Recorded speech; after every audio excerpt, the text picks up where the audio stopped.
犬が飼い主を助けるという話はよく耳にします。飼い主を襲った暴漢を追い払ったり、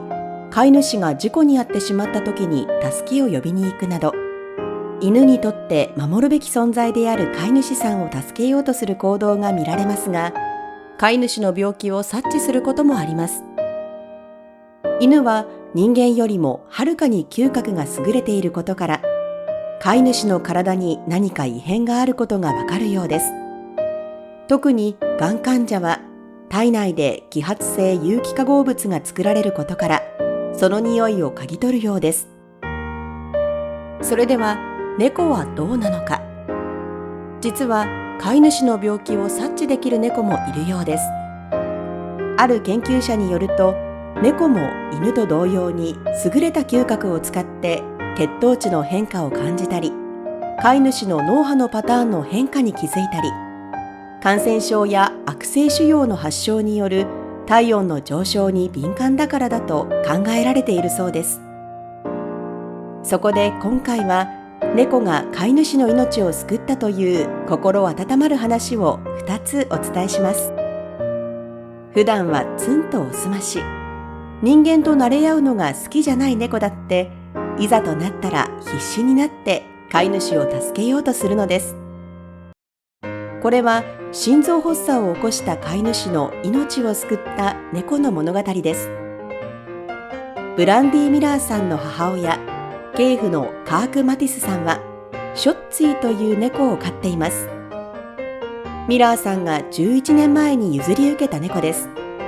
しかしショッツィは人間に懐くタイプの猫ではありませんでした。そばに寄れるのはタミーさんとカークさんだけで、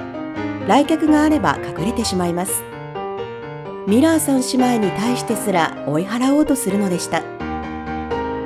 単に私や姉妹のことが好きじゃないんですよ、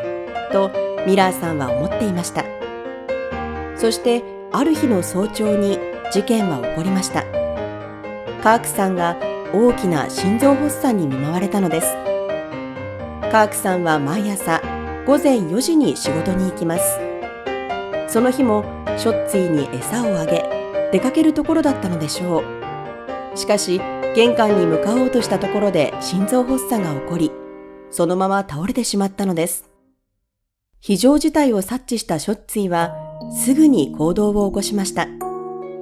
寝室に駆け戻ってベッドに飛び乗り、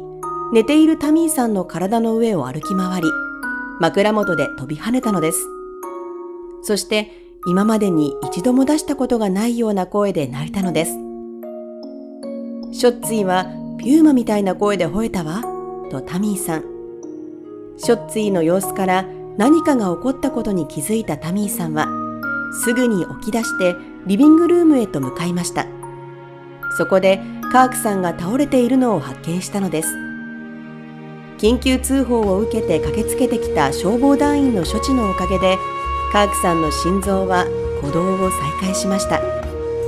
そして間一髪のところで病院への搬送が間に合ったのです。2週間の入院の後、カークさんは自宅に帰ってきました。近いうちにバイパス手術が必要ではありますが、とりあえずのところ容体は安定しました。それ以来、ショッツィはカークさんのそばを離れずにいるそうです。ミラーさんの話によると、ショッツィはカークさんのことをずっと見ているそうです。トイレに行く時でさえも常にカークさんを視界の中に入れているそうです。一家の人々はショッツィが一緒に暮らしていたことに深く感謝しています。特にカークさんは感謝の念が十分に伝わっているか常に気にかけているそうです。ショッツィが最高の暮らしができるよう気を配っているのです。またこの一件以来、娘のミラーさんとショッツィの関係も少しずつ変化が現れました。ショッツィは今までよりも頻繁にミラーさんのそばに来るようになったのです。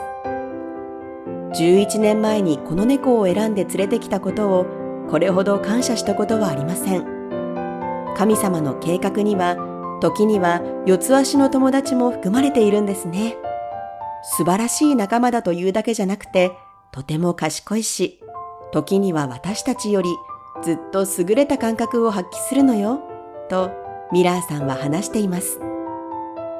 カークさんの異変を察知したショッツィのとっさの行動があったからこそ、カークさんの命は救われたと言っても過言ではありませんね。何はともあれ、大事に至らず本当に良かったですね。また、アメリカ・テキサス州に住むグレン・シャルマンさんは、脳が一つではなく三つに分かれた状態で生まれ、多小脳塊または一方的裂脳症という視床下部過誤種として知られる珍しい脳の腫瘍を抱えています。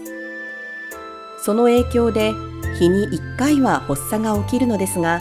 寝ている間にこの発作が起きると、そのまま死んでしまう可能性もあるとても危険なものなのです。そんなシャルマンさんですが、数週間前、ヒューマン・ソサエティ・オブ・ノース・テキサスが運営する里親センターを訪れ、一つの命を救いました。とてもかわいそうな境遇にあったという猫のブレイクは、この後、シャルマンさんの命を救うこととなるのです。ブレイクが以前飼われていた家は地獄のようなところでした。その家では何匹もペットを飼っていたため、持て余してしまい、きちんとした世話ができずに、動物たちは放置状態になっていました。人間の愛情というものを全く知らずに過ごしたブレイクに、心から安らげる家を探しているところでしたが、里親はなかなか見つかりませんでした。そこに訪れたのがシャルマンさんでした。あの子はとても目立っていた。一人で飛び跳ねて、やたら泣きまくって、ここから出して、出してと僕に訴えていたんだ、とシャルマンさん。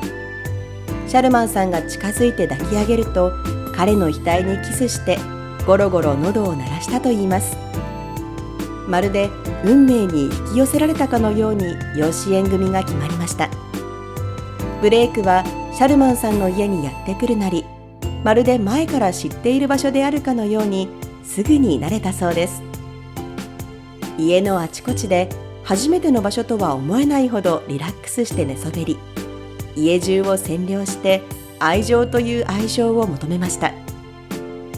ブレイクはまた自分を救ってくれたシャルマンさんの命を長らえるよう最大の注意を払いました。シャルマンさんによると、発作が起こりそうな時をブレイクは気味が悪いくらい察知するのだといいます。顔をすり寄せて発作が起こりそうな気配を知らせてくれるので、事前に腰を下ろしたり横になったりして発作に備えることができるそうです。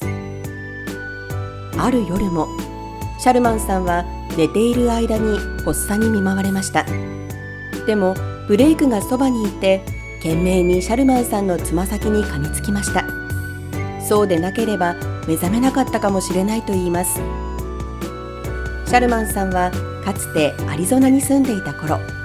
3匹の猫を飼っていたため、猫と友情を育む素晴らしさについてはよく知っていました。彼に言わせると、猫は第六感のようなものを持っていて、その3匹も彼の発作の発生をちゃんと予測できたそうです。テキサス州のフォートワースに落ち着いた時、シャルマンさんは新たな親友を探し始めました。そこで巡り合ったのがブレイクなのです。